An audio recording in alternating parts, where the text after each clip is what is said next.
Qatar में 8 navy officer 1 साल से जेल में हैं, आप नहीं ला सके उनको।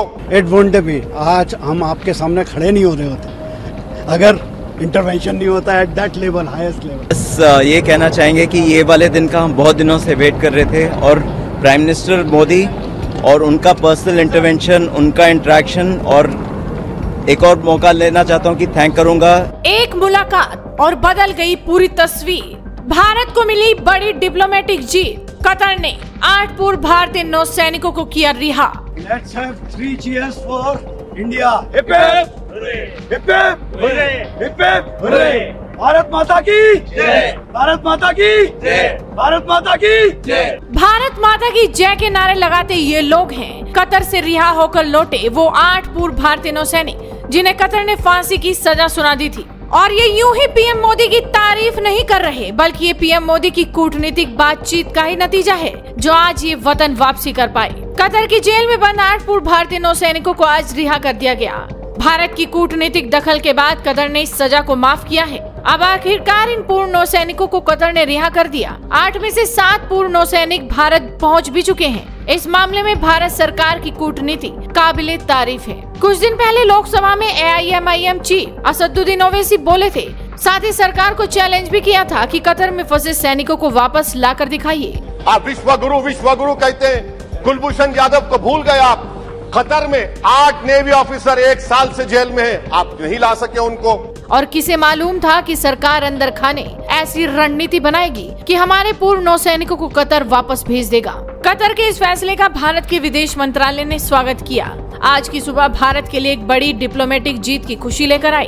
भारत लौटे अधिकारी भी इस बात को मान रहे हैं और पीएम मोदी की तारीफ करते नहीं थक रहे। भारत लौटे नेवी के एक पूर्व अधिकारी ने कहा कि पीएम मोदी के हस्तक्षेप के बिना ये संभव नहीं था। उन्होंने भारत सरकार के अथक प्रयासों की सराहना की। भारत लौटने के बाद इन लोगों ने बिना संकोच अपनी खुशी जाहिर की। दिल्ली पहुंचने पर एक अधिकारी ने कहा कि मैं पीएम मोदी को धन्यवाद देना चाहता हूं, क्योंकि अगर उन्होंने हस्तक्षेप न किया होता तो हमारी रिहाई न होती। आके वाकई बहुत खुशी हो रही है कि वापस इंडिया पहुंच गए हम सेफ एंड साउंड। और definitely honourable prime minister Shri Modi को धन्यवाद करना चाहेंगे कि उनके पर्सनल इंटरवेंशन से ये पॉसिबल हुआ, और गवर्नमेंट ऑफ कतार के हिज एक्सेलेंसी द अमीर को कि उन्होंने ये होने दिया। Without the intervention of prime minister Modi it won't be, आज हम आपके सामने खड़े नहीं हो रहे होते अगर इंटरवेंशन नहीं होता at that level, highest level. And specially government of India, उनके अथक प्रयास से कि वो कंसिस्टेंटली लगे रहे and we are there in front of you. बस ये कहना चाहेंगे कि ये वाले दिन का हम बहुत दिनों से वेट कर रहे थे और प्राइम मिनिस्टर मोदी और उनका पर्सनल इंटरवेंशन, उनका इंटरेक्शन, और एक और मौका लेना चाहता हूं कि थैंक करूंगा अमीर को कतर के, जिनके उनके इंटरेक्शन के कारण आज हम यहाँ खड़े हैं, जिस दिन का हमें बहुत बेसब्री से इंतजार था। We have waited almost 18 months to be back in India. We are extremely grateful to the Honorable Prime Minister, Shri Narendra Modi ji. It certainly wouldn't have been possible without his personal intervention and that equation with the Emir of Qatar. I think we are grateful to the Government of India, the bottom of our heart, for the every effort that has been made, and this day wouldn't have been possible without it. Grateful indeed. Thank you so much. आपको बता दें कि पिछले साल 1 दिसंबर को PM Modi और Qatar के अमीर तमीम बिन अहमद के बीच बैठक हुई थी।